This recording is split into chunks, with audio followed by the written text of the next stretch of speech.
Bon, je pense que cette fois-ci, c'est la bonne. Donc moi, je suis diététicienne dans le service du professeur Noka.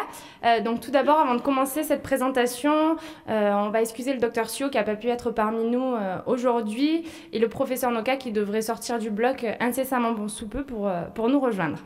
Donc aujourd'hui, on va essayer de discuter un petit peu et se poser la question de est-ce que c'est intéressant de perdre du poids avant une chirurgie bariatrique ou est-ce que finalement, il n'y a pas nécessité d'amorcer une perte pondérale. Donc déjà, je vous ai mis un petit peu quelques rappels. Donc l'obésité qui est reconnue comme une maladie chronique depuis 1997. Pourtant, comme on parlait ce matin avec la conférence sur la Ligue contre l'obésité, on se rend compte que le message n'est pas forcément encore entendu par tous. La définition de l'obésité, donc de par l'IMC, et son taux de taille. Quelles sont les causes de l'obésité ? On sait qu'il y a une grande partie de nombreux facteurs psychologiques, qu'il y a une part de génétique. On voit aussi le lien avec la sédentarité, l'environnement, les cultures, les traditions qui aussi impactent notre alimentation notamment. Si on prend un calendrier sur 12 mois, on se rend compte que tous les mois, de par nos traditions, on va manger la galette, on va faire les crêpes, on va fêter Pâques et finalement on se retrouve à avoir une attirance sur certains produits. Hop, pardon. Les traitements médicamenteux, ça a été un petit peu abordé le cas également ce matin avec l'intervention du psychiatre. Les blessures de la vie, qu'elles soient physiques ou morales, qui entravent une modification sur la qualité de vie du patient. Et puis tous les comportements alimentaires, les TCA, les grignotages, les compulsions qui peuvent aussi venir bouleverser tout ça. Les risques et les complications de l'obésité que je vais aussi passer rapidement. Donc, vous devez probablement connaître donc, tout ce qui est métabolique avec le diabète, la dyslipidémie, les pathologies cardiovasculaires, des complications mécaniques, respiratoires, ostéo-articulaires, l'apnée du sommeil et toutes les autres qui peuvent venir au niveau cutané, psychologique toujours, social, hormonal, sexuel, etc. Alors pour vous, peut-être je vais faire un petit sondage pour savoir un petit peu qu'est-ce qu'on a comme professionnels de santé dans la salle. Est-ce qu'il y a des chirurgiens ? Ouais. Est-ce qu'on a des médecins généralistes ? Ok. Endocrino, nutritionnistes ? Ouais. Des diététiciennes ? Ah, donc une grande partie de diète. Des psychologues ? Ok. J'oublie peut-être tout ce qui est kiné et APA. Est-ce que j'ai oublié d'autres personnes ? Oui. Les patients, oui. Les infirmières aides-soignantes, pardon. Peut-être des anesthésistes. Non. Chirurgien réparateur, je n'ai pas précisé. Assistante sociale, super. Donc, on va regarder un petit peu cette thématique ensemble aujourd'hui. Alors, pour vous, déjà, quelle serait la meilleure prise en charge de l'obésité ?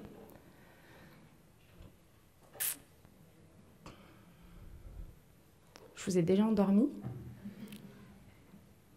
Alors, est-ce qu'il y en a qui ont des idées de quelle pourrait être la meilleure prise en charge de cette maladie ?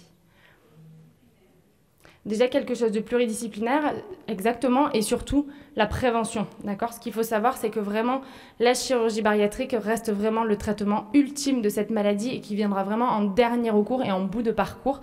Je vais vous rappeler un petit peu les critères d'éligibilité à cette chirurgie. Donc, ce qu'il faut savoir, c'est qu'il y a un réseau pluridisciplinaire au niveau des professionnels qui, du coup, est représenté aujourd'hui dans la salle par la pluridisciplinarité. Les associations de patients qui sont très impliquées dans la prise en charge et qui sont vraiment un grand soutien auprès de ces patients. Et il y a d'autres associations comme la Ligue contre l'obésité qui permettent aussi de relayer toutes ces informations. Pourquoi une chirurgie pour traiter l'obésité ? Ce qu'il faut savoir, donc, c'est pour des patients pour lesquels le traitement médical est un échec ou inefficace au long cours. Donc, je vous ai mis les critères de la Haute Autorité de Santé qui sont sortis donc, en 2009. Donc là, on est sur la population chez les adultes. Donc, les patients éligibles à une chirurgie bariatrique, ce sont des patients qui ont un IMC supérieur à 40 ou un IMC supérieur à 35 avec les comorbidités que je vous avais citées auparavant, diabète, hypertension, syndrome d'apnée du sommeil, etc. Donc, je vous ai renoté donc, les pathologies, l'hypertension artérielle, l'apnée, les troubles respiratoires, etc. En deuxième intention, donc après traitement médical systématique, donc il faut qu'il y ait une prise en charge au moins avec un endocrino, un nutritionniste, une diététicienne pendant au moins 6 à 12 mois. Il faut que votre patient, bien évidemment, soit bien informé au préalable des risques d'une chirurgie. qu'il ait accepté aussi cette notion de suivi. Certes, il y a un parcours préopératoire qui est très long pour les patients et qui souvent disent mais pourquoi ça ne va pas plus vite? Mais aussi, il faut savoir qu'une fois qu'il y a l'opération, on ne s'arrête pas là. L'obésité est une maladie chronique, donc cette maladie les suivra tout au long de leur vie malgré la perte de poids. Le risque opératoire, donc ça je vous l'ai dit, et des patients donc, de 18 ans, en sachant que maintenant il y a des recommandations pour les adolescents et les personnes de plus de 65 ans. Donc là, je vous ai mis un petit peu la courbe de l'évolution de la chirurgie bariatrique en France. Donc on voit un petit peu la technique donc, la plus pratiquée, qui est la sleeve, et qui est, nous, la technique que le professeur Noka pratique le plus au sein du CHU. Sur les anneaux gastriques à Montpellier, on n'en pose plus. On a des ablations d'anneaux, mais pas de pause. Le bypass gastrique qui est présent. Donc ça va varier aussi en fonction des centres, mais en tout cas sur le CHU de Montpellier, le bypass est proposé chez des patients souvent en deuxième intervention. Donc post-sleeve généralement, sur des complications ou pour une contre-indication à la sleeve. Donc voilà un petit peu les trois techniques du coup que nous pratiquons. Donc il y a la sleeve classique qui est une réduction des 2/3 de l'estomac avec une ligne d'agrafage en titane et qui restera à vie chez le patient. Et la technique que le professeur Noka a mis en place et qui est en cours d'évaluation sur le CHU, c'est la Nissen Sleeve. Donc, ce qui a été évoqué ce matin, si vous étiez dans la salle sur l'opération et les cancers, c'est qu'il y a beaucoup de personnes qui se retrouvent après une sleeve avec un reflux gastro-œsophagien. Et le professeur Noka, il est conscient de ça et est assez embêté parce que partir sur un bypass sur une première technique chez des patients qui sont relativement jeunes ou plus ou moins âgés, mais c'est relativement invasif. Donc il a mis en place une technique qui s'appelle la Nissen Sleeve. Donc c'est une sleeve et avec le bout de la partie supérieure de l'estomac, il réalise un petit nœud de cravate qui va faire office de valve et renforcer le cardia gastrique pour limiter les reflux. Et le bypass gastrique, qui du coup est une technique restrictive et malabsorptive avec l'anastomose positionnée un petit peu plus bas. Alors à votre avis, la grande question qu'on doit se poser aujourd'hui, est-ce qu'il faut perdre du poids avant ce type de chirurgie chez nos patients qui sont obèses? Qu'est-ce que vous en pensez? Alors qui dirait que oui, il faut perdre du poids? Ok. Qui dirait non? Qui ne se prononce pas. Donc on a une majorité de oui, et je pense qu'après on a à peu près 50-50, je ne me prononce pas et non. Pourquoi amorcer une perte de poids? Ceux qui ont dit oui. Ouais, un rééquilibre. Donc amorcer un travail éducatif et un rééquilibrage alimentaire. Il y en a qui ont des avis contraires, qui seraient plutôt réticents à une perte de poids. Alors, pour les intérêts pour nous que j'ai pu vous lister aujourd'hui, l'idée c'est d'évaluer la motivation du patient et son adhérence au parcours de soins. Ce qu'il faut savoir, c'est que sur cette perte de poids, il faut être très vigilant face à ça. Pourquoi? Parce qu'il faut vraiment que ce soit encadré par des professionnels de santé. L'idée, c'est pas que mon patient revienne d'une consultation à l'autre avec moins de 10 kilos, qu'il se soit mis en restriction et qu'il ait fait un régime hyper restrictif. L'idée, c'est qu'il adhère au suivi, qu'il mette en place une hygiène alimentaire, qu'il amorce une activité physique, ce qui lui permettrait d'amorcer une perte de poids. Sur le plan chirurgical et médical, ce qui est intéressant sur la perte de poids, c'est que l'on observe une diminution de la taille du foie. Donc, ce qu'il faut savoir, c'est que les patients qui sont en situation d'obésité massive, notamment, ont tendance à avoir des stéatoses hépatiques. Et du coup, la stéatose hépatique augmente le volume du foie, ce qui rend un peu plus difficile le geste chirurgical. Donc, le professeur Noka vous en parlera mieux tout à l'heure. Donc, ça permet de faciliter le geste opératoire, donc la durée opératoire et en conséquence les risques opératoires et la survenue de complications. Donc, voilà un petit peu les intérêts que nous avons pu élaborer sur l'amorce de perte de poids. Par contre, vraiment, à souligner, accompagné par une équipe pluridisciplinaire. Donc là, je vous ai mis un petit peu de littérature pour voir un petit peu ce qui avait été dit sur cette question-là. Donc j'ai retrouvé une étude brésilienne qui est sortie en 2014. C'est une étude qui a été faite sur 2 groupes de patients, donc elle a été randomisée. Le premier groupe de patients avait 57 patients. Ils ont eu un régime hypocalorique liquide pendant 2 semaines. Et le groupe B, qui était constitué de 47 patients, ils avaient un régime hypocalorique, mais eux, texture normale, donc quelque chose de solide pendant 2 semaines. Donc là, sur le tableau, juste en dessous, on voit un petit peu les valeurs énergétiques qui étaient apportées. On était aux alentours de 760 calories et 750 pour la version normale dite solide. En termes de protéines, donc on a le régime liquide qui était un peu plus riche en protéines, à 78 grammes, versus le groupe B qui était à 73 grammes. Là, vous avez un petit peu les exemples de préparations qui ont été remis aux patients. Donc, de l'eau à la noix de coco, des purées, des yaourts light, etc. Et sur la versus le régime normal, on avait de la pomme, du poulet grillé, qui ont été remis aux patients notamment. Qu'est-ce qu'ils ont observé avec cette étude? Ils se sont rendus compte qu'il y avait une perte de poids supérieure dans le régime hypocalorique liquide. Donc le groupe A, ils ont perdu en moyenne 4 kilos au cours des 2 semaines, tandis que le groupe B a perdu seulement 2,8 kilos. On note une diminution importante du tour de taille et de la graisse viscérale pour le régime hypocalorique liquide. Et pas de différence au niveau de la prise de sang, ils n'étaient pas sujets à des carences ou il n'y avait pas de différence en tout cas significative.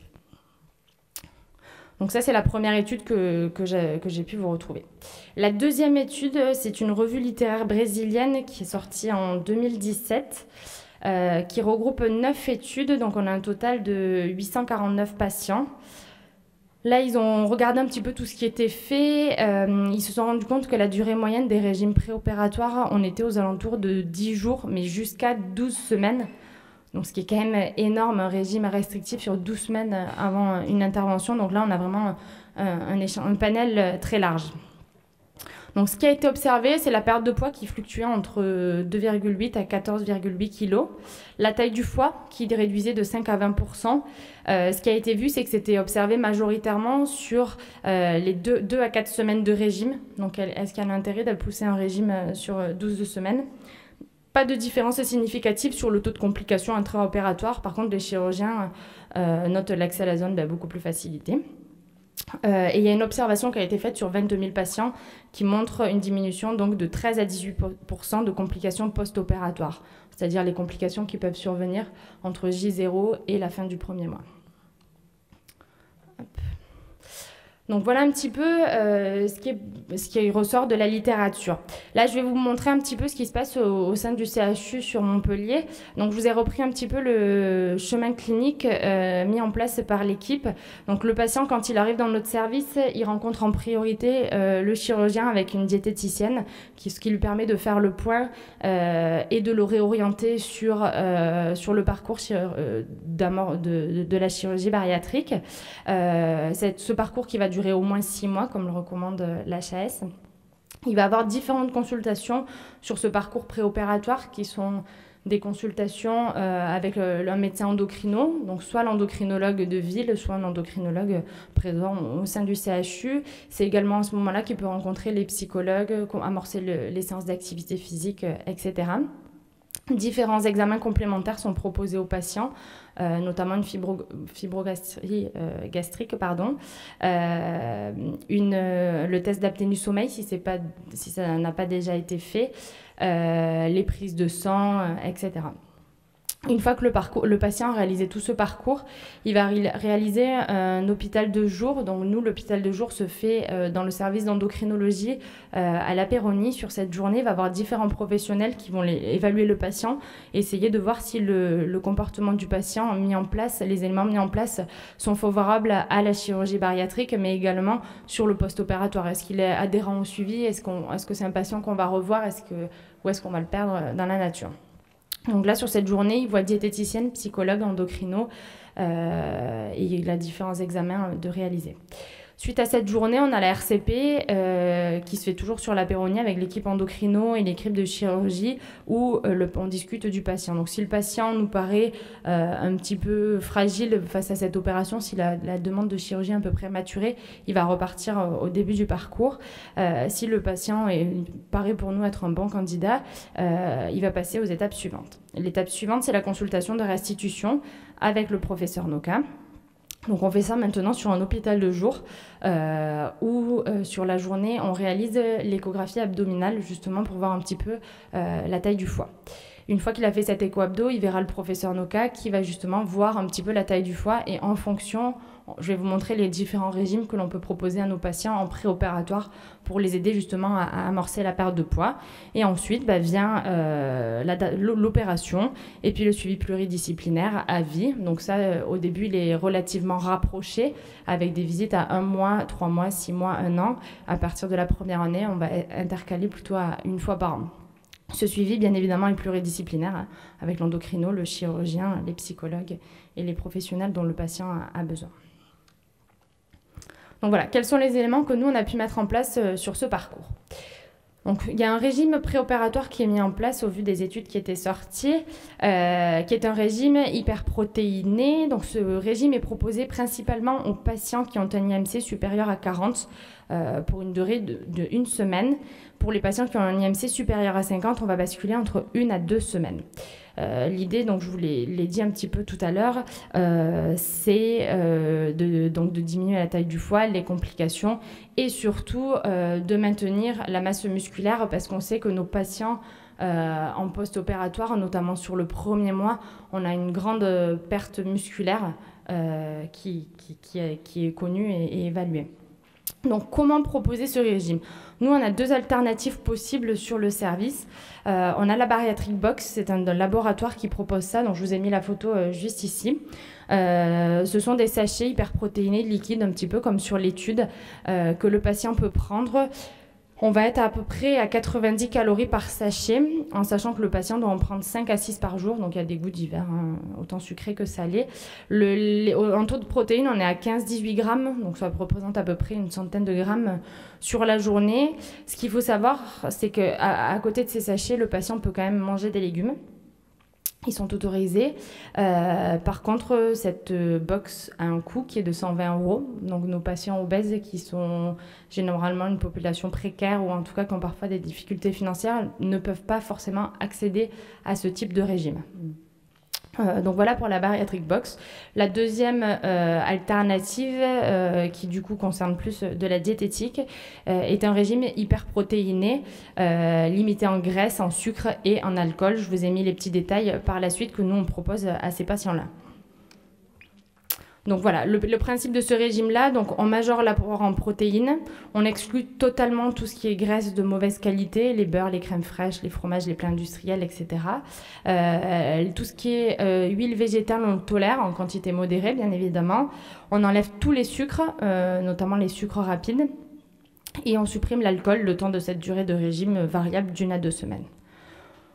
On remet un petit document à nos patients, donc ça c'est un petit document que les diététiciennes du service ont mis en place avec des menus sur 1 semaine pour qu'ils puissent avoir un petit peu des idées et pouvoir mettre en place tout ça. Donc là ce que j'ai fait c'est que j'ai calculé à peu près la moyenne de chaque menu, ce que ça pouvait nous apporter pour comparer un petit peu à la Bariatric Box qui était proposée juste avant. On se rend compte que quoi? Alors pour des portions moyennes, hein, vous allez me dire ça peut varier suivant l'obèse et s'il est hyperphage et qu'il mange 3 assiettes, mais sur des portions à peu près moyennes, on se retrouve à 115 grammes de protéines. Donc ce qu'on peut voir, c'est que finalement, par un enrichissement naturel, on arrive à majorer le taux de protéines aussi bien que sur la Bariatric Box. Donc il y a l'apport possible en protéines. Donc sachez que ce régime est une bonne alternative du coup pour les patients notamment qui ne peuvent pas se payer la Bariatric Box. La Bariatric Box quand même reste essentielle du fait de sa teneur en vitamines et aussi en acides aminés essentiels. Et on voit qu'il y a une plus faible répartition glucidique donc avec la Bariatric Box. Donc on a une meilleure tolérance et notamment de meilleurs résultats sur la stéatose hépatique. Donc les objectifs diététiques en préopératoire, donc on est là pour analyser donc les représentations qui sont parfois négatives. Nos patients ont fait beaucoup de régimes, donc on est là pour un peu les déculpabiliser et c'est pas forcément de leur faute s'ils sont obèses, tout au contraire. Comprendre les comportements favorables à la réussite de la chirurgie, donc les aider à adopter un bon comportement pour amorcer la perte de poids, comme on vient le voir, mais également toutes les règles hygiéno-diététiques qui permettent d'éviter les complications post-opératoires, donc sur la durée des repas, principalement pour éviter le risque de fistule. On est là pour guider le patient et le rendre autonome sur la partie post-opératoire. S'il y a des TCA, éventuellement de les détecter. L'acceptation du suivi sur du long terme et surtout qu'il n'ait pas de carence. Quelque chose que parfois on ne cite pas, l'état bucco-dentaire qui est super important chez ces patients-là pour le post-opératoire. Donc le patient au début va être en mixé, sauf que s'il ne mastique pas, ça va être très compliqué pour la suite. Il risque d'avoir des blocages, voire entraîner sur une fistule. Donc là, je vous ai listé un petit peu les petits conseils qu'on remet aux patients. Donc on organise la journée en plusieurs prises alimentaires. Il y a un travail souvent qu'on aborde chez ces patients-là, c'est quelque chose qu'ils ont complètement perdu au cours de leur vie, qui sont les sensations alimentaires. Déjà, il faut amorcer avec ces patients la notion de satiété. Pourquoi? Parce que c'est quelque chose qu'ils n'ont pas, ou en tout cas sur des très grands volumes, ou qu'ils ont eu de par l'anneau, mais qui finalement c'était l'anneau qui bloquait et pas l'état physiologique. Et nos patients qui se retrouvent avec une sleeve le lendemain, c'est pas la sleeve qui doit dire stop, je dois arrêter de manger, mais c'est vraiment le patient qui doit en prendre conscience pour pas que cette sleeve force et qu'elle et pas créer une complication sur les premiers mois. Ça, en général, le patient il en a conscience et il s'amuse pas trop à ça. Par contre, il faut qu'il ait conscience sur du long terme pour pas avoir une dilatation gastrique et une reprise de poids. On est aussi là pour les accompagner sur l'équilibre alimentaire, l'hydratation. Donc ça, c'est quelque chose qui revient souvent chez nos patients, les difficultés de boire entre les repas. Contrôler les consommations sucrées, donc l'hygiène dentaire, et surtout éviter le repas du condamné. Ce repas-là, c'est le repas préopératoire. Quand ils arrivent en chambre, on leur dit bien que ce n'est pas la dernière fois qu'ils vont manger, qu'ils ne se jettent pas dessus, ils remangeront après l'opération. Donc voilà, pour conclure, la perte de poids donc en préopératoire est donc intéressante chez ces patients-là. Ça nous permet dans un premier temps d'évaluer la motivation du patient et l'adhérence au parcours de soins. Ça permet également de faciliter le geste opératoire pour les chirurgiens et de limiter les risques de complications en préopératoire. Donc le message que je vais vous faire passer avant de partir, c'est vraiment par contre obligatoirement encadré par des professionnels de santé. Donc c'est pour ça qu'il y a toute une équipe pluridisciplinaire qui est autour de ces patients-là et surtout aussi sur une durée adaptée, le régime en fonction de l'IMC de 2 semaines à 4 semaines grand maximum avant l'intervention. Voilà, je vous remercie pour votre attention.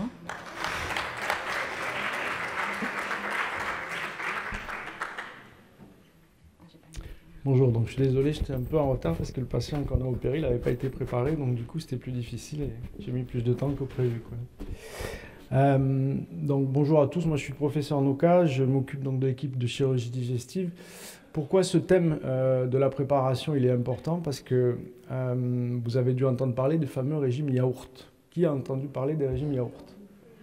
Voilà, donc le régime yaourt, ça ne repose sur aucune base scientifique. Et quand on parle avec les diététiciennes, notamment, ou les médecins nutritionnistes ou les endocrinologues, on s'aperçoit que c'est plutôt même délétère parce que ce sont des patients qui peuvent se mettre en carence avant l'opération. Et on sait très bien notamment qu'en post-opératoire, ils vont perdre rapidement du poids. Et qu'il ne faut pas être en carence avant, sinon on va décompenser d'autant plus. Donc il faut vraiment qu'on travaille, et il y a notre équipe qui travaille justement au niveau de la recherche pour essayer d'avoir des bases un peu plus scientifique pour dire aux patients pourquoi on va leur donner un régime. Alors vous savez tous, ceux qui sont dans les équipes pluridisciplinaires, qu'un patient qui vient à la chirurgie bariatrique, il n'a pas envie, entre guillemets, d'aller sur un autre régime parce qu'il se dit on va me faire un régime alors que ça fait des années que j'ai fait des régimes et ça ne marche pas. Donc le conseil que moi je vous donne avec quelques années d'expérience maintenant, c'est de leur faire comprendre que le fait de mettre en place ces règles hygiéno-diététiques et de perdre du poids en préopératoire, ça va diminuer le risque de complications. Et je vous promets qu'un patient, il est attentif à ça. C'est-à-dire que quelqu'un qui vient se faire opérer, c'est une démarche courageuse. Ce n'est pas la facilité d'aller se faire opérer, même si certains le pensent. Un patient qui prend la décision d'aller se faire opérer, quand on lui dit qu'il y a un risque de mortalité, même s'il est inférieur à 0,1% à l'heure actuelle en chirurgie bariatrique, il y a un risque de mortalité. Et ça, c'est dit lors de la consultation. Donc le gars qui est en face de vous, ou la personne qui est en face de vous, elle prend un risque, et si vous lui dites que la préparation préopératoire, c'est important pour diminuer les complications, pour faciliter le geste opératoire, parce que je ne sais pas si vous avez vu des opérations, vous avez le lobe gauche du foie qui recouvre l'estomac au niveau anatomie. Plus le lobe gauche du foie il est gros, plus c'est difficile au niveau du geste. Et plus vous allez avoir des complications péropératoires possibles, voire des complications post-opératoires. Plus le temps est long au niveau de l'intervention, plus vous allez augmenter le risque thromboembolique chez l'obèse. Vous savez que la première cause de mortalité d'un obèse après une opération, c'est l'embolie pulmonaire. Donc plus le geste est rapide, moins il y a de chances de faire d'embolie pulmonaire. Pour que le geste soit rapide, il faut que les conditions anatomiques soient vraiment adaptées et les meilleures possibles. D'un point de vue technique, c'est vrai que les deux techniques, que ce soit le bypass ou la sleeve, lorsque le patient est bien préparé, qu'on a des conditions idéales, il y a des chirurgiens ici qui peuvent confirmer, on est entre 1 heure et 1 heure et demie, on peut même être à 45 minutes quand vraiment tout est parfait. Donc on a vraiment diminué ce temps opératoire. Je me rappelle, moi, il y a 10 ans ou 15 ans, quand on a commencé les bypass sous Célio, un bypass sous Célio, c'était 4 heures. On en a même, dans des cas à limite, c'était 6 heures, 8 heures. Et là, le risque thromboembolique, je vous promets que c'était très important. Donc pourquoi je vous dis ça ? La chirurgie bariatrique a été très très critiquée, et c'est vrai qu'au début, peut-être, on est parti un peu à l'aventure sur ces techniques opératoires qui étaient au départ des anneaux. Il y avait les techniques d'agrafage qui s'appelaient les techniques de Mason-McLean. Depuis quelques années, vraiment, maintenant, c'est très très codifié. Et on sait que le chemin clinique préopératoire et post-opératoire est primordial pour avoir de bons résultats. Il n'y a pas que la technique opératoire, que ce soit la sleeve ou que ce soit le bypass. Il n'y a même plus de combat, entre guillemets, entre les chirurgiens pour dire sleeve ou bypass. Il y a bien sélectionné, bien préparé le patient, c'est évident, et derrière, changement de mode de vie. Et c'est ça qui est aussi difficile. Donc sur le préopératoire, dans la première phase du chemin clinique, il faut vraiment que vous ayez ce contact avec votre patient, de lui dire vous allez participer, vous êtes acteur de votre opération. Il n'y a pas que le chirurgien qui sait ou qui ne sait pas opérer. Si vous ne préparez pas, vous aurez plus de risques de complications. Et ce n'est pas du tout pour se dédouaner des complications, mais c'est vraiment une réalité. Un autre point qu'on n'a pas abordé, j'y ai pensé après, parce que c'était... on a surtout parlé de diététique, c'était les ballons intragastriques. À une époque, je me rappelle, les ballons intragastriques, vous savez, ce sont des ballons en silicone qu'on met par voie endoscopique dans l'estomac. Ça se gonfle aux alentours de 500 ml à peu près. L'idée étant de mettre pendant 6 mois un ballon à l'intérieur de l'estomac pour augmenter l'effet de restriction. Et donc, le patient va perdre du poids. Et pareil, on prépare comme ça avec une équipe pluridisciplinaire, on essaye d'encadrer. Le problème, c'est que ces ballons intragastriques, il y a eu des complications post-opératoires importantes aussi, et que ce n'est pas si anodin que ça. Il y en a un dernier qui est sorti, où on l'avale, ça s'appelle le ballon, je crois, ou un truc comme ça. Donc vous avalez la pilule qui va gonfler à l'intérieur de l'estomac avec une injection qui se fera à l'extérieur donc, du corps, et puis on va retirer le cathéter. Ça, c'est un peu diffusé aux États-Unis. En France, le ballon intragastrique a beaucoup de mal à percer. Entre 30 et 35 d'indice de masse corporelle, il y a quelques patients qui vont essayer d'utiliser cette technique. Ils vont perdre surtout de l'argent, parce qu'ils vont perdre quelques kilos, mais qui reprendront derrière une fois que le ballon sera parti. Donc le ballon intragastrique, on l'avait essayé, nous, chez les méga-obèses. Méga-obèses, c'est-à-dire supérieurs à 60 d'indice de masse corporelle. Pareil, on n'a vraiment pas eu d'excellents résultats. Donc, chez les patients d'IMC extrême, ce qu'on vous recommande, c'est les séjours en SSR pour préparer les patients sur 1 mois même. Je pense que des patients de 200 kg qui restent 1 mois en SSR diététique, où on va avoir une préparation tant nutritionnelle que physique. Je pense que c'est extrêmement important d'orienter ces patients-là sur ce type de prise en charge. Voilà mes quelques remarques. Donc maintenant, c'est questions-réponses. On est là, le chirurgien, la diététicienne, pour essayer de répondre à vos questions. Allez-y. Feu. Il y a des micros pour le...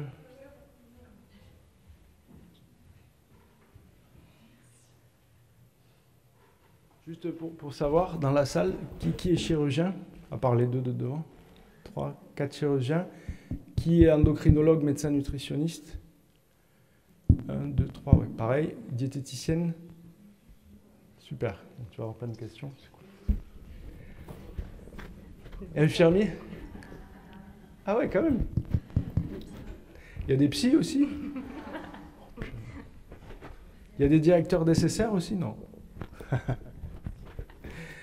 Allez-y, non, n'hésitez pas, on est là pour ça. C'est les présentations, vous en voyez souvent, mais l'idée c'est d'échanger sur les questions que vous vous posez. On n'a pas non plus la science infuse à Montpellier. C'est vrai qu'on a 15 ans d'expérience sur la préparation, le management de ces patients, mais on n'a pas toutes les réponses à vous donner non plus. Hein. Oui. Juste une question par rapport à l'alimentation. Alors les chirurgiens, vous vous êtes mis d'accord sur les protocoles, vous faites à peu près tous de la même façon. Mais nous, du côté patient, c'est quand même un peu compliqué au niveau nutrition parce qu'on est dans une période de mobilité où les gens sont appelés à se déplacer souvent pour le travail. Et vous avez autant de prise en charge nutritionnelle qu'il y a de pôles de chirurgie bariatrique. Alors est-ce que les diététiciennes ou les médecins nutritionnistes ne pourraient pas trouver un consensus que quand on soit à Lille, Bordeaux, Brest, Strasbourg ou Montpellier, on ait la même prise en charge nutritionnelle? Ça simplifierait quand même beaucoup la vie des patients. Alors, déjà, on a du mal à avoir la même prise en charge chirurgicale. Donc, tu vois, c'est déjà une question. Pourquoi? Parce qu'on n'a pas de consensus, parce qu'on n'a pas de data. Elle t'a présenté quelques articles qu'on a retrouvés dans la littérature, mais il y a très peu de data avec ce qu'on appelle l'evidence-based medicine, c'est-à-dire un niveau de preuve suffisant pour dire c'est ce qu'il faut faire. Tu vois, donc je pense qu'avant de donner un consensus, il faut qu'on lance différents types d'études. On est en train de lancer sur Montpellier, en parallèle de la préparation nutritionnelle préopératoire, la préparation physique. C'est-à-dire, est-ce qu'il ne faut pas réadapter avec des machines comme le Uber notamment, comme la balnéothérapie, les obèses, avant de se faire opérer, tant sur le plan musculaire que sur le plan respiratoire. Je pense qu'il y a quand même des choses qui sont à faire. Et ça n'a jamais été fait. Quand tu fais la revue de la littérature sur comment préparer un patient, alors pas que sur la perte de poids, mais au niveau respiratoire, il n'y a rien dans la littérature. Donc, avant de donner un consensus, il y a le bon sens, il y a l'expérience, et puis il y a mettre en place des études pour essayer de, justement, un jour, je pense, dans 5 ans, aller à un consensus. Oui. Là, c'est vrai qu'on a parlé du préopératoire, je ne vous ai pas parlé du post-opératoire, mais c'est vrai que dans le service, on a aussi une étude sur la supplémentation en protéines. Doit-on supplémenter nos patients en protéines? On sait qu'il y a une perte musculaire en post-opératoire, mais pareil, rien n'est égal, et d'un diète à l'autre, on va supplémenter, est-ce qu'on met des compléments, etc. Donc là, c'est en cours d'évaluation sur le service avec une étude randomisée où on compare des patients avec qui on donne une supplémentation avec des compléments nutritionnels oraux versus des patients qui ont juste un enrichissement naturel, voir est-ce que ça peut être justifié de mettre ça en place. Parce que je pense que Alex vous en a parlé, le docteur Laurent Memoun qui bosse dans notre équipe a fait une étude sur la perte de poids après 1 mois de traitement de sleeve. Sur les 10 kilos qu'un patient perd en moyenne, le patient va perdre 50% de masse maigre, c'est-à-dire de muscle. Donc il faut absolument en préopératoire que le patient n'ait pas déjà un déficit au niveau protéiné, au niveau musculaire, et qu'en post-opératoire, la priorité, c'est sur la protéine. D'où l'intérêt de réaliser les supplémentations dont parle Alex, et surtout de le dire aux patients. C'est-à-dire que toutes les diététiciennes du service, quand elles voient un patient en préparation, elles le disent en post-opératoire, c'est mixé pendant 15 jours, après vous aurez du haché, mais c'est surtout de la protéine. Et c'est ça qu'il faut bien faire passer comme message, parce que, outre la protéine sur la sarcopénie, vous savez tous ce que c'est la sarcopénie, c'est-à-dire une perte de masse maigre trop importante, la protéine va faire du muscle, et le muscle va participer au métabolisme de base. Donc plus le muscle il est bas, plus ton métabolisme de base il est bas, et moins tu vas perdre de poids. A l'inverse, plus tu as de muscles, plus le métabolisme de base est élevé, et plus tu vas perdre du poids sans rien faire, en tout cas brûler des calories. Donc tout ce qui est protéines avant, après, extrêmement important. En plus, on n'a pas présenté parce qu'on ne voulait pas faire trop de diapos pour laisser l'échange, mais on opère à l'heure actuelle des patients. Le patient le plus âgé qu'on a opéré, c'est 79 ans. J'aurais jamais cru, je vous jure, il y a 15 ans, qu'un jour on opérerait des patients de 79 ans de chirurgie bariatrique. Pourquoi on les opère, ces gens-là? Parce que ce sont des patients qui n'arrivent pas à marcher, du fait de leur obésité, parce qu'ils doivent se faire opérer d'une prothèse de genou, et que le chirurgien orthopédiste il dit mais moi je l'opère, mais s'il fait 150 kg ça sert à rien de l'opérer, ça ne va pas marcher. Enfin, pareil pour la prothèse de hanche. Donc comme la morbidité a diminué, on propose des opérations à ces patients qui passent dans des staffs régionaux multidisciplinaires. Mais ces patients-là qui ont 79 ans, si tu n'as pas une prise en charge nutritionnelle optimale, là tu peux avoir des complications derrière qui découlent de l'opération. Et avec de la sarcopénie, avec des patients qui vont décompenser. Donc c'est extrêmement important. Autre question? Oui, ça marche.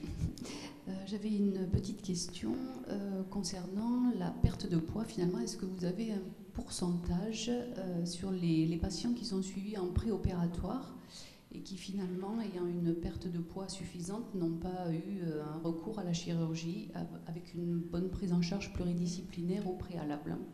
Alors, ce que je disais tout à l'heure, c'est que la perte de poids, elle est souhaitable. Comme vous l'a dit Alex, c'est pour prouver la motivation du patient, parce qu'il faut que les patients soient motivés et bien compris comment ça fonctionne.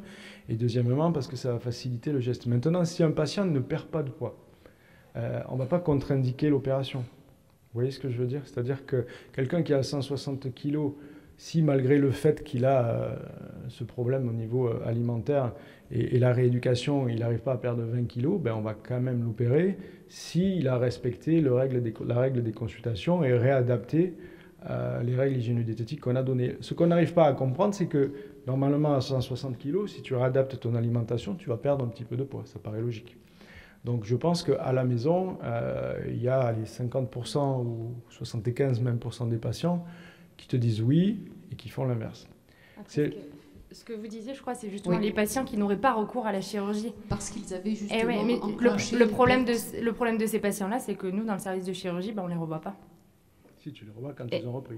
Oui, voilà, quand ils ont repris. Mais du coup, s'ils n'ont pas recours à la chirurgie... C'est toujours très positif. C'est-à-dire que nous, on aimerait vraiment, c'est pas pour être des magots, on aimerait avoir des patients qui ont une prise en charge nutritionnelle et qui ne viennent pas à la chirurgie parce que ça a marché.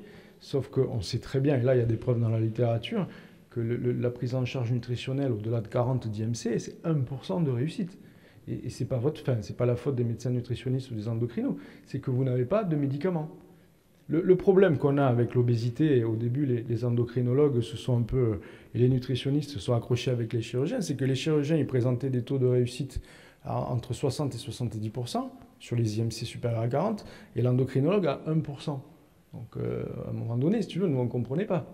Le problème, c'est que quand tu regardes le diabète, tu arrives à traiter le diabète parce que tu as des antidiabétiques oraux et tu as l'insuline. Mais tu n'aurais pas ça, tu serais dans la même difficulté. Donc au-delà de 40 d'IMC, toutes les études internationales montrent que la prise en charge nutritionnelle ne marche pas. Alors il y a 1% de cas exceptionnels où il y a un patient, alors nous on en connaît un, il sortait tous les soirs en boîte de nuit avec du Red Bull et il a perdu 50 kilos stable dans le temps. Mais tu ne peux pas conseiller ce régime-là à un patient, quoi. C'est pas possible. Un point, moi, qui me paraît important aussi, c'est le problème du domicile. C'est-à-dire que quand on voit, nous, les patients en consultation, généralement, il y a une consultation mixte, c'est-à-dire que les diététiciennes voient tout le temps en priorité le patient et moi, je viens derrière. On ne sait pas ce qui se passe à la maison. Ça, c'est la grande évidence, c'est que le patient, il va te dire ce qu'il veut. Il va te raconter qu'il a mis en place des règles, qu'il a arrêté le Coca-Cola, et puis tu n'es pas à la maison pour vérifier. Et ça, c'est un problème. Donc, il faut vraiment qu'on travaille, et nous, on essaye de développer ça avec la Ligue notamment, sur la prise en charge à domicile de ces patients de chirurgie bariatrique, notamment sur le post-opératoire, voire par la télémédecine, pour essayer de mieux comprendre pourquoi ils en sont arrivés là, quoi. Ça me paraît aussi important. Il y a un truc aussi que j'ai oublié, qu'on a oublié, c'est l'alcool. Il y a énormément de patients en état d'obésité morbide qui ont eu une addiction alcoolique avant l'opération. Donc normalement, l'addiction alcoolique non sevrée, c'est une contre-indication opératoire, ce qu'on appelle le feu rouge. Par contre, quelqu'un qui a 10 ans a été alcoolique, qui a arrêté, qui est sevré, ce n'est pas une contre-indication. Par contre, ce que je vous conseille, c'est de refaire un bilan addicto avant l'opération. Et surtout, le problème qu'on a à l'heure actuelle par rapport au foie, notamment, c'est que quand on a une pathologie alcoolique plus l'obésité, on a un Nash syndrome le plus souvent, et vous avez la possibilité d'avoir une cirrhose mixte. Et la cirrhose mixte, c'est une contre-indication dans la majorité des cas au niveau opératoire de chirurgie bariatrique. Mais il faut absolument le dépister parce que nous, on peut se faire avoir en père-opératoire et avoir des complications avec notamment des vaisseaux qui sont un peu trop dilatés et un risque hémorragique important. Donc, pensez à dépister les pathologies alcooliques dans le bilan préopératoire. Ça, c'est super important. Voilà. Il y a le tabac aussi, on n'en a pas parlé parce que ce n'est pas le point, mais le tabac en préopératoire, en Angleterre, le patient qui fume, alors qui est vraiment un tabagique, est contre-indiqué. C'est-à-dire les chirurgiens anglais n'opèrent pas les patients tabagiques. Donc l'addicto, là aussi, peut être une aide pour faire diminuer. Nous, on essaye de les faire diminuer au moins de moitié en préopératoire, ce qui est déjà pas mal, quoi. Oui. Après, j'avais autre chose. Tout à l'heure, on parlait du suivi CHU et réseau de ville. Oui. Je voulais parler du problème financier, en fait. On a parlé du problème financier de ces patients qui n'avaient pas les moyens de payer le régime à 120 € la semaine. Bien souvent, pour eux, ils n'ont pas forcément la possibilité aussi financière de faire un suivi diète ou psycho en ville. Et voilà. Est-ce qu'il y a une réflexion qui est portée là-dessus? Alors, il faut faire très attention sur ce problème financier. C'est vrai qu'il y a une corrélation obésité-revenus socio-économiques, ça s'est prouvé.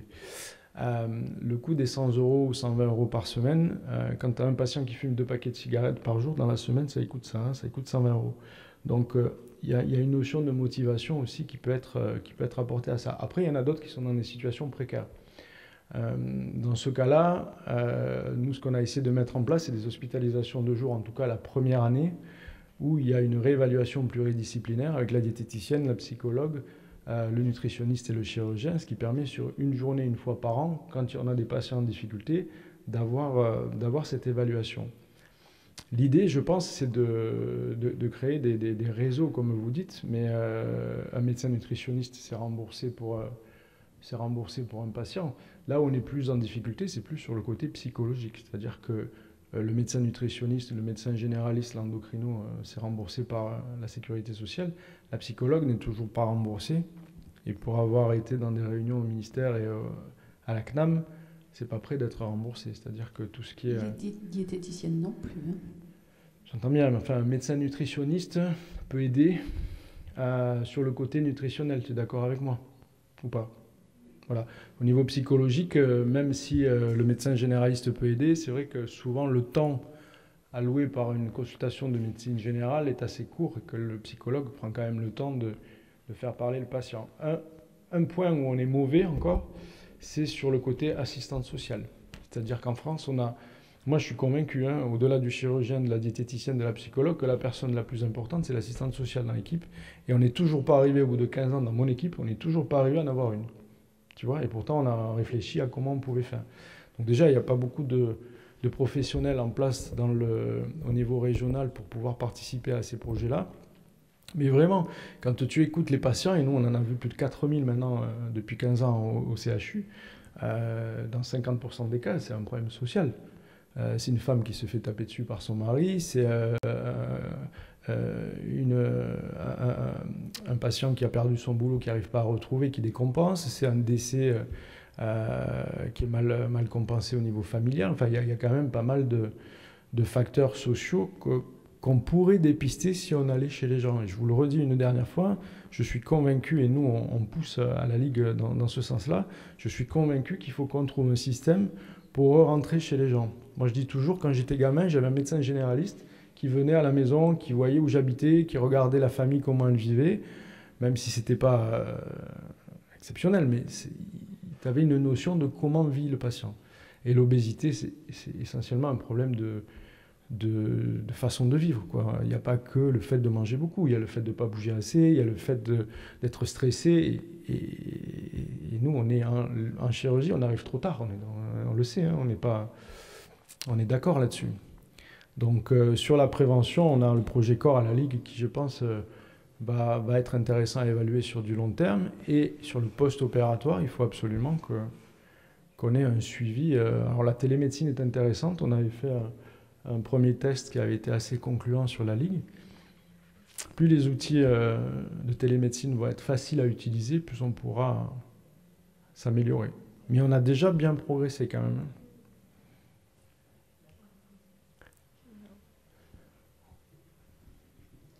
Bonjour. Par rapport à ce que vous venez de dire, justement, est-ce que vous voyez les familles avec les patients ou comment ça se passe avec les familles? Alors, ça, c'est une très bonne question. Moi, je n'oblige pas, mais je conseille Vous savez qu'on opère 80% de femmes dans toutes les cohortes de scientifiques réalisées. C'est 80% d'opérés femmes, 20% d'hommes. Alors que l'obésité, c'est 50% d'hommes, 50% de femmes.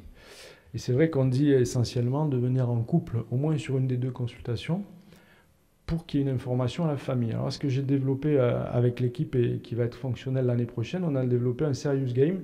Serious Game, c'est un jeu vidéo qui recrée tout le chemin clinique en dessin animé, avec des questions qui sont posées aux patients pour vérifier que le patient est compris. L'avantage, c'est que le soir, en rentrant de la consultation, il va brancher son dessin animé, il pourra le montrer à la famille, et ça pourra même éviter au mari, au conjoint, de prendre un jour d'arrêt de travail pour venir attendre 4 heures le professeur Noca à la consultation qui est en retard, quoi, tu vois. Donc l'idée, c'est aller sur ces nouveaux moyens d'information. Mais c'est vrai que c'est important que le mari... On a eu des cas de patientes qui n'avaient pas dit qu'elles se faisaient opérer à leur mari, quoi. Ça, c'est dramatique, hein. Parce qu'après, ça peut être mal vécu, surtout s'il y a une complication. Ce qu'il faut insister aussi, c'est sur les complications. Parce que c'est vrai qu'il y en a de moins en moins, mais le jour où il y en a une, voire un décès, alors je touche du bois parce que ça fait un moment qu'il n'y en a pas eu, mais quand il y a un décès en chirurgie bariatrique, déjà, tu as tous les gens de l'hôpital qui croient que la chirurgie bariatrique, ça ne sert à rien, qui te tombent dessus en disant, on vous l'avait dit, finalement, vous n'avez pas prolongé sa vie. Et deuxièmement, tu as une démotivation potentielle de l'équipe. Donc, il faut vraiment être convaincu de ce qu'on fait. Nous, on a eu des patients, on a eu 3 patients qui sont morts pendant le bilan préopératoire. Pendant le bilan. On en a même eu un, là, en ce moment, il y a un gros débat sur le cancer de l'œsophage avec le reflux gastro-œsophagien post-sleeve, c'est le gros débat. Mais nous, on en a eu un de cancer de l'œsophage en préopératoire, c'est-à-dire que l'obèse a plus de reflux que la personne non obèse. Sauf qu'il n'avait pas eu de fibroscopie, qu'il n'était pas traité par IPP, et que donc tu avais eu un adénocarcinome. Donc voilà, il faut informer, il faut en parler. Ce qui est bien, c'est de vous voir aussi nombreux dans ce type de réunion, parce que maintenant, il faut pas être pour ou contre la chirurgie bariatrique. La chirurgie bariatrique existe. C'est-à-dire il y a 50 000 opérations en France. Il y a plus de chirurgie bariatrique à l'heure actuelle que de chirurgie colorectale. D'accord ? Donc, s'il y a autant de chirurgie bariatrique, c'est qu'il y a une demande et qu'il y a des résultats. Les patients, ils ne viennent pas se faire opérer s'ils ne voient pas les résultats à côté, parce que le plus souvent, ce sont les patients qui viennent de même. Il y a très peu de médecins généralistes, il y en a de plus en plus, mais très peu, qui adressent le patient avec une lettre en disant, voilà, il est en état d'obésité morbide, on y en a parlé, qu'est-ce que vous en pensez ? Et il faut souligner aussi que dans l'autre sens, nous, on essaye d'intégrer le médecin généraliste dans l'équipe, parce que le médecin généraliste, c'est lui qui connaît le mieux le patient, normalement. Et normalement, il devrait être à la RCP pour parler de son patient, mais il ne peut pas. Parce qu'un patient, pour une matinée de RCP, le médecin généraliste, il ne va pas perdre 4 heures pour aller discuter du dossier de son patient. Donc ce qu'on fait maintenant, c'est que à la fin de la première consultation, sur la lettre, on demande au médecin généraliste ce qu'il pense de l'opportunité d'opérer son patient. Et s'il y a un problème, il y a un contact qui est lié. Et on a eu 2-3 médecins généralistes qui ont appelé en disant non, c'est une mauvaise idée, il ne le fera jamais, il ne viendra pas au suivi post-opératoire. Donc ça, c'est intéressant. Mais bon, c'est pas tous les médecins qui répondent. Moi, oui. C'est où ? J'avais une question pour revenir sur le régime hypocalorique hyperprotéiné que vous conseillez en préopératoire. En fait, peut-être que j'ai pas suivi, mais j'ai pas vu l'étude qui présentait ça. J'ai vu l'étude sur...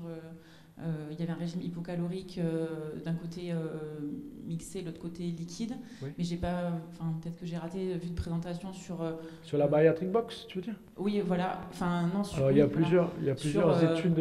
En fait, en gros, est-ce qu'il y a une étude qui compare en préopératoire un régime, disons, une alimentation, disons, variée, rééquilibrée, avec des calories normales, et ce régime qui, du coup, avec vous dites 6 box à 90 kilocalories. Alors certes, les protéines sont élevées, mais on est à 540 kilocalories. Moi, je me posais la question de la dénutrition, tout simplement, chez ces patients qui vont être agressés, opérés. Ce qu'elle a peut-être pas mis Alex sur la présentation, c'est qu'ils ont 2 sachets matin, midi, soir, mais on les autorise à manger des légumes sans graisse et notamment pas de beurre et pas d'huile s'ils ont faim dans la journée. L'idée étant justement de pas les amener à une carence préopératoire, ça c'est évident. Après, concernant les études, vous en avez beaucoup des études, tant sur la bariatric box, mais on en avait fait une, nous, avant, avec une autre type de sachet protéiné. C'était LNC qui faisait ça, c'était une autre boîte française.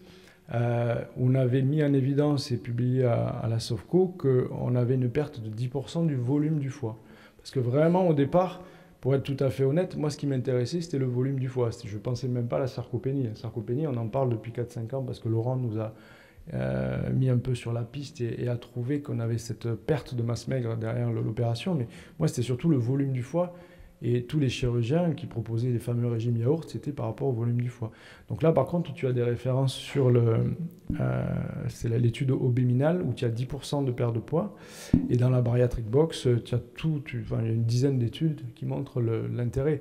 Après, il n'y a pas d'études au niveau de preuve. C'est-à-dire que pour randomiser ce type de patient, on est en train de le faire nous, mais ça prend énormément de temps et il faut des budgets assez importants au niveau de l'étude. Donc pour vous, en fait, sur les complications, les complications, disons, chirurgicales, le fait que le foie soit diminué de volume, c'est quelque chose qui est nettement plus bénéfique que la potentielle dénutrition du patient. Enfin, c'est pas du tout ce que j'ai dit. La dénutrition du patient, je t'ai expliqué, on l'a dit et je l'ai redit, qu'on fait tout en préopératoire pour vérifier que le patient n'est pas dénutri et n'est pas surtout en carence. À 500 kilocalories pendant 1 à 4 semaines...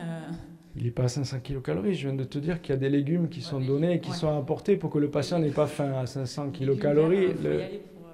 Bon, ok, d'accord. Comment ? Les légumes verts, faut y aller pour monter en calories avec... Mais il n'y a pas que des légumes verts, non. Il y en a des rouges, il y en a des violets, il y a toutes les sortes. La carotte, c'est calorique, non ? C'est pas calorique, les carottes ? Je sais pas, je suis pas diététicien. La carotte, c'est combien de calories ? C'est combien de calories, une carotte ? Je sais pas, moi. Combien de calories une carotte ? Bon, les carottes, voilà, on leur dit de manger des carottes râpées sans huile. C'est ce que je te dis. Mais l'idée, c'est que le patient, on lui dit qu'il faut vraiment qu'il fasse un effort, mais qu'il soit pas. S'il a faim, on lui dit si vous avez faim, vous mangez. Donc effectivement, à 500 kilocalories, tu as faim. Je suis d'accord avec toi. Donc il va manger des carottes ou des légumes verts ou je sais pas quoi. Mais on n'a jamais eu de patients qui sont arrivés en état dénutri, comme tu dis. D'accord ? Voilà. Oui. Ce qui est sûr, pour rebondir là sur ce que tu disais, attends, tu sais, avant qu'on fasse ça, je vous le redis, il y a ce fameux protocole yaourt. C'est-à-dire que il y avait beaucoup d'équipes et des équipes de bon niveau scientifique qui disaient vous n'avez qu'à manger 10 yaourts par jour.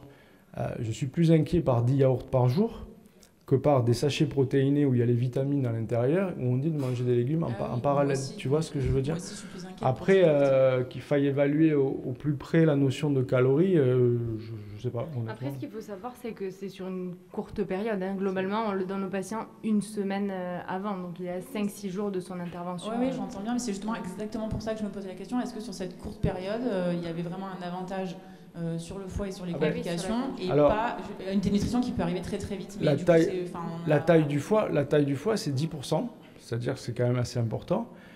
Et sur la perte pondérale, parce qu'on a parlé de la taille du foie, mais quand tu perds de la graisse pure, tu perds aussi de la graisse intra-abdominale, et notamment chez les hommes. Vous savez que les hommes, ils ont essentiellement la graisse à l'intérieur de l'abdomen. Ça aussi, ça nous gêne beaucoup au niveau chirurgical. C'est-à-dire qu'on a l'impression vraiment que la graisse intra-abdominale va diminuer. Mais ça, c'est difficile de l'évaluer au niveau scanner. C'est-à-dire que normalement, il faudrait faire des études de volumétrie de l'épiplomb, et ça, c'est très, très, très complexe. Ok, merci. Voilà. Moi, j'avais une question, juste là. Oui.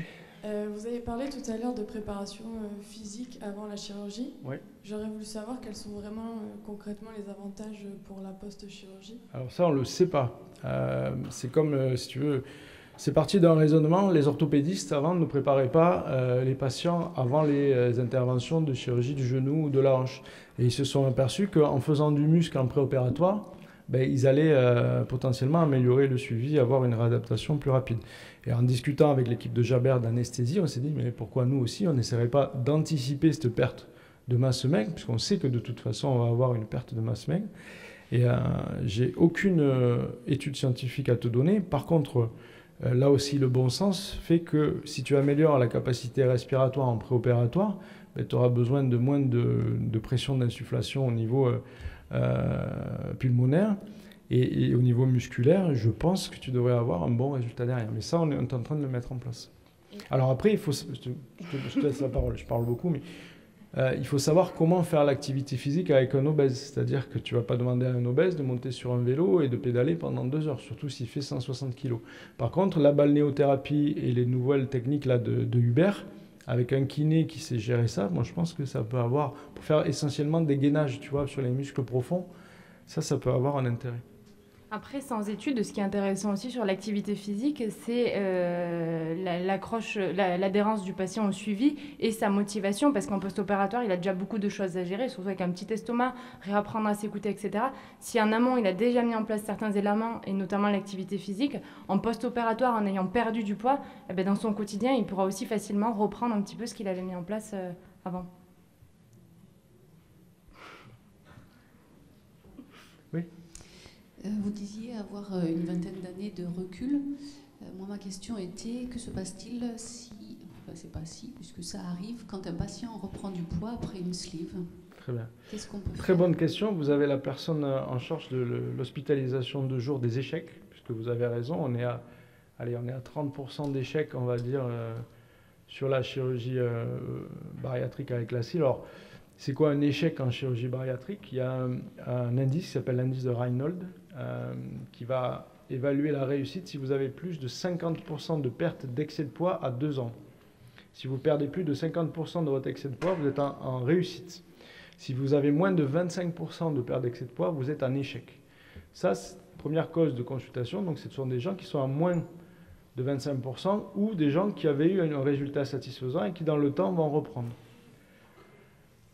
Autre échec, ce sont des complications. C'est-à-dire qu'avec la sleeve, c'est vrai qu'on a des patients qui reviennent avec des reflux gastro-œsophagiens sévères.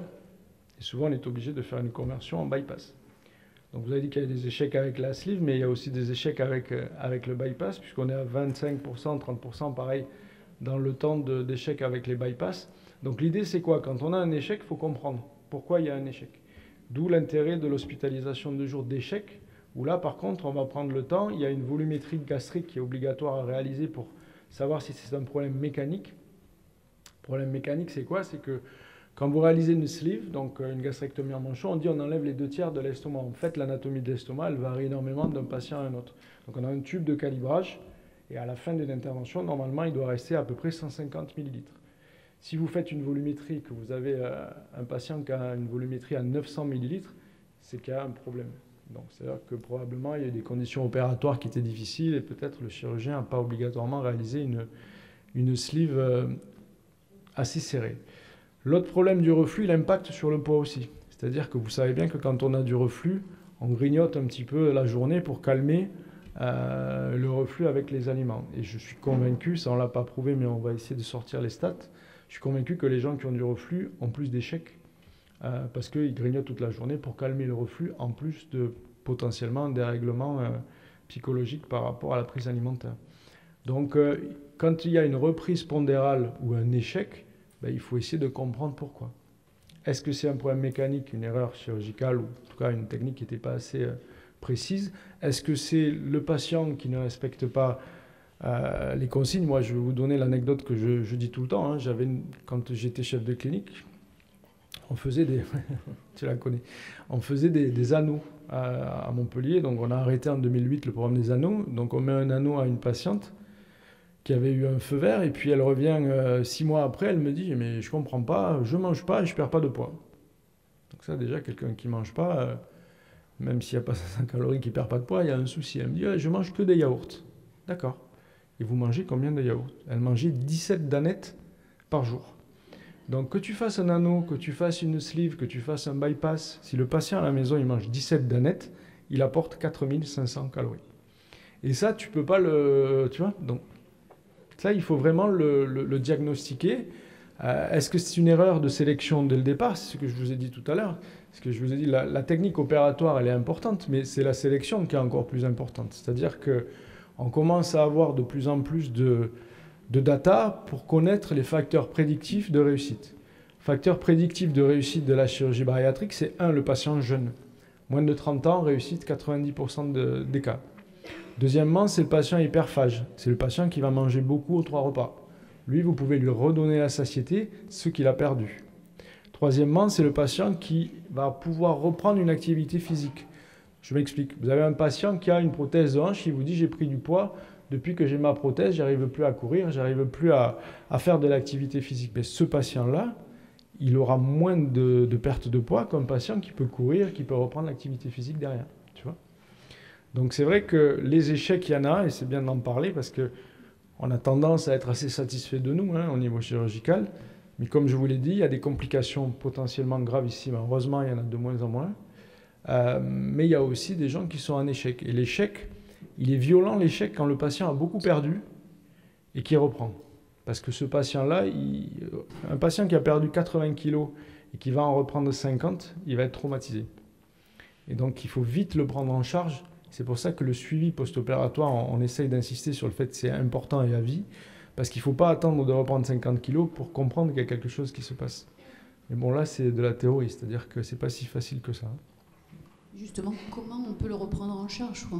Parce que physiologiquement, quand il y a une sleeve, qu'est-ce qui peut se passer si ce patient reprend du poids et remange Du coup, ce qui se passe déjà, quand ils arrivent, nous, les patients sur l'hôpital de jour échec, il y a la volumétrie qui est déjà un bon indicateur pour nous, et que dans, je dirais peut-être pas 90% des cas, j'ai pas les datas sous les yeux, mais très souvent, l'estomac n'est pas dilaté et la chirurgie est en place. Et déjà, à partir de là, on peut commencer à travailler avec le patient, parce que le patient, quand on le retrouve, comme il disait le professeur Noka, il est en détresse, il est traumatisé, et qu'est-ce qu'il veut, lui, en arrivant ? C'est la chirurgie. Donc cette journée pour les patients, et souvent on en reparle avec eux, ils la vivent parfois un peu comme un traumatisme parce qu'ils arrivent avec une demande et ils repartent avec totalement autre chose. Ils sont demandeurs de chirurgie, mais derrière il y a tout plein de choses et surtout comprendre pourquoi vous avez repris du poids et qu'est-ce qui s'est passé. C'était il y a 1 an, qu'est-ce qu'il y a eu il y a 1 an, et ça c'est tout le travail de l'équipe pluridisciplinaire sur toute une journée avec des consultations individuelles, donc diététiques, psychologiques, nutritionnelles. Et l'après-midi, il y a un groupe de parole avec des photolangages animés par la psychologue et l'aide-soignante du service qui permettent de faire remonter un peu en surface tous ces éléments que le patient a vécu après cette chirurgie et qui ont pu freiner, entraver son parcours. Et à partir de là, il y a le chirurgien aussi, effectivement. À partir de là, nous, on le réoriente sur les réseaux de ville vers des diététiciennes, des psychologues, etc. On travaille beaucoup aussi avec les SSR, qu'ils soient pédiatriques ou pour les adultes. On a un protocole de recherche en cours, là où on travaille avec une hypnothérapeute. On essaie de mettre en place l'hypnothérapie chez ces patients-là pour voir effectivement qu'est-ce qu'on peut leur apporter, parce qu'ils arrivent en bout de chemin, reprise de poids, et finalement, voilà, ils se disent c'est ma dernière étape, c'est la chirurgie, et je me retrouve encore avec mes problèmes de poids. Donc on essaie vraiment de travailler sur tout ça. Juste pour finir sur ce que dit Alex, sur les 100 premiers patients d'Hospice de jour, parce qu'elle est responsable du secteur d'hospitalisation de jour d'échec à Saint-Éloi, il y a un système d'hospitalisation de jour classique qui est à la Péronie. Sur les 100 premiers patients, on en a réopéré uniquement 20%. C'est-à-dire qu'il y avait uniquement 20% de cas où la chirurgie ou le problème mécanique était dépisté. 80% des cas, c'était un problème médical, psychologique ou social. Et sur les 20% réopérés, c'est souvent la complication. Quand on regarde le motif d'hospitalisation, c'est une complication et non une reprise de poids. Donc il y a très peu de patients qui reviennent en échec pondéral sur l'hôpital de jour qui sont repris au niveau chirurgical. Après c'est vrai qu'on a développé cet hospice de jour, ça fait 2 ans maintenant à peu près. Et qu'on revoit des patients qui ont été opérés dans les années 2000, 2005, où là, la sélection, elle était vraiment faite de façon uniquement pondérale. Il y avait très peu d'équipes. L'équipe de Montpellier, nous, c'est vraiment depuis 2007 qu'on a les RCP régulières. Donc ça fait 15 ans qu'on tourne sur une évaluation régulière. Et puis on a progressé aussi, c'est-à-dire on s'est fait avoir. Moi, je me suis fait avoir, je vous l'ai dit tout à l'heure, sur un patient de 200 kilos qui... il a eu le parcours classique, il a eu le feu vert. Le jour où je l'opère, je mets la caméra et il avait une veine ombilicale de 5 cm avec une hypertension portale due à une cirrhose mixte. Et on n'avait pas fait le diagnostic de cirrhose en préopératoire parce qu'il avait une gastroscopie qui était normale, il avait reperméabilisé la veine ombilicale, donc pas de varices œsophagiennes, donc on n'avait pas pu diagnostiquer la cirrhose. Donc on l'a opéré pour rien et ça aurait pu être gravissime si on avait fait une plaie de cette veine ombilicale. Donc nous aussi, on progresse dans le temps et vous progresserez en intégrant les équipes. Enfin, moi, j'ai progressé en diététique, même si je ne sais pas la calorie pour les carottes. Mais elle a progressé en chirurgie, puisque maintenant, elle n'a plus besoin de chirurgien pour les évaluations. Mais on échange beaucoup et c'est ça qui est quand même très satisfaisant, quoi. Donc une question. Une dernière peut-être. Vous avez parlé des facteurs de réussite, d'échec, en lien aussi avec la qualité de l'évaluation préopératoire. Est-ce que vous arrivez à détecter les patients ou patientes qui vont prendre du poids, non pas perdre du poids avant l'opération, mais prendre du poids pour pouvoir atteindre un palier qui va leur donner un feu vert? Moi, j'en rencontre. C'est la dernière question, mais c'est la question la plus difficile. Alors, le cas classique, c'est la patiente qui vient te voir à 34,5 d'IMC, avec le papier, elle te dit, voilà, je pèse ça, je mesure ça, 34,5. Et la patiente, elle est en échec de prise en charge médicale, mais vraiment avec un médecin nutritionniste qui t'a fait le papier, elle a peut-être un diabète en parallèle, donc si elle était à 35, elle aurait une bonne indication, elle est à 34,5. La première chose qu'il faut faire, c'est remesurer la patiente. C'est-à-dire que la patiente qui arrive à 50 ans, qui te dit « je faisais 1m75 », 1m75, c'était sur la carte d'identité à 18 ans. Donc déjà, elle a perdu 3-4 cm. Et ça te fait recalculer sans tricher. L'idée, c'est de ne pas tricher. Ça te fait recalculer ton IMC, tu penses à 37-38. Donc ça, c'est réglé. Après, il y a le problème des balances. Je ne sais pas si vous avez une bonne balance, mais généralement, quand vous êtes dans ce domaine, on a tous une balance un peu au niveau, parce que dès qu'on dépasse 130, 140 kg, les balances de base, elles ne sont plus du tout précises. Après, ce qui est intéressant de regarder, c'est aussi l'impédance-métrie, c'est-à-dire le pourcentage de masse grasse. Dire à un patient, prenez 5 kg et revenir, je sais qu'il y a beaucoup de personnes qui le font. Je sais que même si le chirurgien ne le fait pas, il y a des patients qui le font. C'est très difficile. Je vais être honnête avec toi, je pense qu'il vaudrait mieux opérer des patients à 34, intellectuellement efficients, motivés, et les faire descendre à 25, que d'opérer des 36, pas motivés, qui sont de mauvaises indications. Le problème, c'est que l'explosion du nombre d'opérations au niveau ministériel a fait déclencher un tsunami là, il y a 2 ans, et ils sont plutôt dans le sens, on diminue le nombre d'opérations de chirurgie bariatrique, dans le sens, on va augmenter et baisser les indices de masse corporelle. Parce que nous, on est très chaud, entre guillemets, pour aller sur les 32-35 diabétiques. Parce que quand tu vois les résultats sur les rémissions du diabète, surtout si c'est précoce, pris précocement, quand même, ça fait poser des questions sur la prise en charge. Mais on n'en est pas là. Donc, je ne vais pas donner de leçons sur 34, 35. Moi, je vais te dire une chose. Je ferai 34 d'IMC. On me dirait, vous ne pouvez pas être opéré. J'aurais tenté des prises en charge médicales pendant des années. Je ne sais pas si je ne mangerai pas 2-3 macaronades de plus, tu vois, pour prendre le petit point qui me manque. Donc, je ne les blâme pas, ces patients. Oui, mais sans les blâmer, en fait, c'était plus de savoir, est-ce que dans le dispositif de prise en charge préopératoire, est-ce que c'est des choses qui sont détectées non.